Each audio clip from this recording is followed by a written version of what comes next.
Hey, it's Jake Mace. This is Seamus O'Leary. Here's how a Kung Fu guy pots up a new mango tree. Done. Hey, it's Jake Mace, the vegan athlete, and I'm back here at one of my favorite places in town, Seamus O'Leary's Tropical Fruit Trees Nursery in Glendale, Arizona. And this is Seamus O'Leary. Thank you. And one of the things that I discovered when I met you was that you can grow trees in containers. Correct. And a lot of folks only grow in containers. Right. A lot of folks combine container growing with in-ground growing. Right. And so there are certain pros and cons of growing in containers. Correct. And a lot of folks out there were asking for a video of how to grow in containers. So the soil you're putting in this container, why is this the soil to be used for growing a tree in a pot? Well, this is the soil that we use for everything. And this here is a combination of lava rock and lava sand, which is called basalt, and 2 different sizes of composted mulch. This is made for drainage. Okay. But it is not as porous as a palm cactus mix or just straight mulch. You want to hold a little bit of water. Yeah. Because when we get to summertime here, you don't want to have to water your trees 4 times a day. So the sand and the lava rock will hold a little bit of water. And then the mulch allows it to drain nicely. So you're not going to have to worry about root rot or those types of things. And why not use a bunch of compost, peat moss, and coconut coir? Well, peat moss is unnecessary, okay, and it's also unsustainable. It is. Coconut coir is extremely porous, which when we get warm, the trees would dry out fairly quickly. So it's not something you want to use in pots. Okay. And compost, I don't like to use in containers because as it decomposes, it throws off heat, and sometimes it can burn the plant. Right. So I'll add a little bit of compost throughout the year to the top of the tree as a food. Okay. But I never mix it into the container. Because the roots have nowhere to go to get away from the compost. Correct. We will be adding in a few other things, such as worm castings, azomite, and mycorrhiza. Okay. But not compost. I never add compost to the pots. So we have a tree here we're going to pot up on video for everybody. Yes. And this is a mango tree. That's about a 4-year-old mango. 4-year-old mango. Yeah. What kind of mango? That's a Tommy Atkins, which is a beautiful mango. Large, green, red. They generally fruit a little earlier in the year than some of the other varieties, and they're heavy producers and they're fairly reliable as well. This tree itself is a 25-gallon size tree. Right now it's in a 15-gallon size pot. Okay. And you see it's rooted out pretty well. The soil has washed away. It's time, there was time a couple months ago for this tree to come out of this pot and go to a larger pot. And if you can pick the entire thing up like that, without the pot falling away. Right. Or the dirt. If it's that well rooted out, it's probably overdue. Hey, it needs to be repotted. Now, why are you transferring this tree, this mango tree, into this size pot and not a really, really big size pot? What I have been taught is that if you have a small tree in a large pot, when you water naturally takes the path of least resistance. Right. Which is the edges of the pot. So the root ball does not get much of that water. Okay. So you want to keep them fairly contained, but a little bit of room for the roots to grow. So this here is a 3-gallon loquat. We would not want to put that size tree into this large of a pot. I see. Because the small root ball in the middle of the pot might not ever see water, because when you water, the water's going to rush to the edges of the pot. I see. Just a theory. Okay. But that's what I've been taught. And it seems to make sense. So you want to up the tree slowly. Correct. Not too fast. When it needs to be repotted is when you repot it. In addition to the Seamus soil that we already have in there, the basalt, lava sand, 2 different kinds of composted mulch. In addition to this, what else are you going to put inside this pot? I'm going to add a little bit of mycorrhiza. Which is beneficial fungus. Beneficial fungus. So just a splash of that. That's going to improve the microbial life in the soil. I'm going to throw in a little bit of azomite. Which is rock dust powder. And we're also going to throw in some worm castings. Worm castings are the best stuff on earth. Use as much of this as you can afford.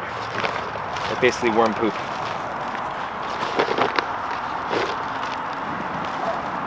But real gardeners know worm castings is where it's at. Worm castings are gold. Okay. And consequently, people always ask me in my YouTube videos in the comments, Jake, where can I get this stuff? Because most nurseries, they don't know what rock dust powder is. Right. They don't sell mycorrhiza. Most of them do sell worm castings, but you can get this from you here in Glendale. Any product that we use, we keep extra here so that you have some as well. Because you're using it, you believe in it, why not sell to the public? Exactly. And if you're out of the area and you're not from this area, you can get the mycorrhiza and the azomite from jakemace.com. Next step is we're going to remove the tree from the pot. I'm the pot guy, huh? So if you want to grab the pot. Okay.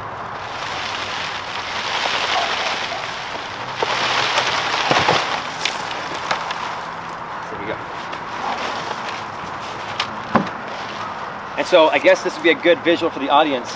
Before the soil's in here, this is an appropriate size pot now for this size root ball. Correct. We're putting this tree into a 25-gallon size pot. So maybe like 4 inches of space all the way around. Yeah, that's good. Okay. And that'll fill this out this year. I like to leave a few inches from the top of the root ball to the top of the pot. That makes it a lot easier when watering. If you have it too high, when you water, it just splashes off. Right. So you want to be able to have about 3 inches gap.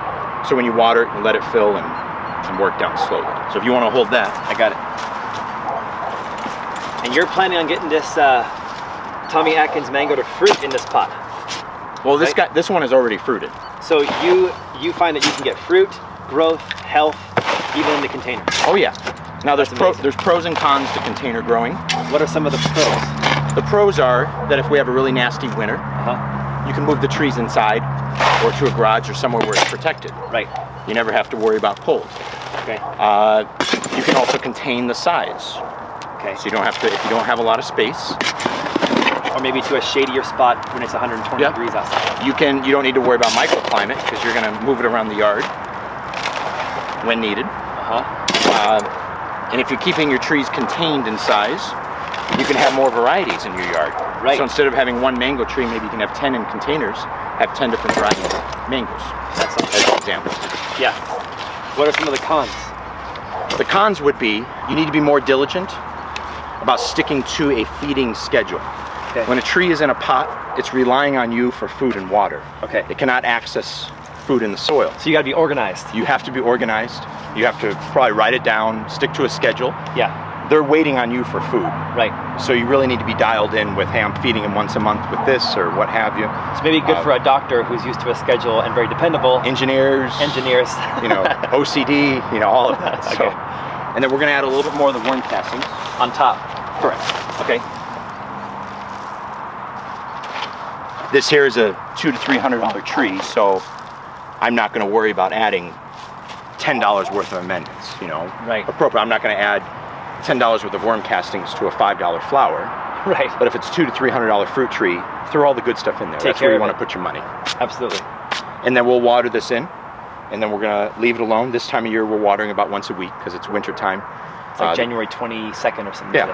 The trees are slowing down. They don't need a lot right now. But then as we get into spring, might be twice a week, we start to warm up 3 times a week. The nice thing about my soil, it never dries out completely.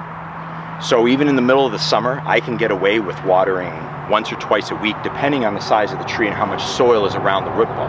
And let me ask you one more question. What are some of your favorite trees to grow in containers? Mangoes, guavas, loquats. So you have success with starfruit? Starfruit, java de caba, those types of trees. Inappropriate trees for containers would be mulberry, olive, moringa. Okay. Anything that grows really fast, they're going to struggle. Put it in the ground. Put it in the ground. Now you could do those trees in the pots, but they're going to thrive in the ground. Yes. Okay, I see. Yeah. This is great because I'm really interested in container growing, and I never knew you can do that. So this is a great video for those who are interested and want to know the skinny on the expert's tips. So that's how we do it. That's all there is to it. Make sure to check Seamus out on Instagram at Seamus_O'Leary_. I'm at Jake Mace Tai Chi, and your website is what? PhoenixFruitTrees.com. It's still a little bit under construction at the moment. We'll have that done over the next few months. But you have a huge following on Facebook, the Seamus O'Leary's Tropical Fruit Trees Facebook. That we update every day with information. Well, thank you so much. Great information, and we'll see you guys all next time. Appreciate it.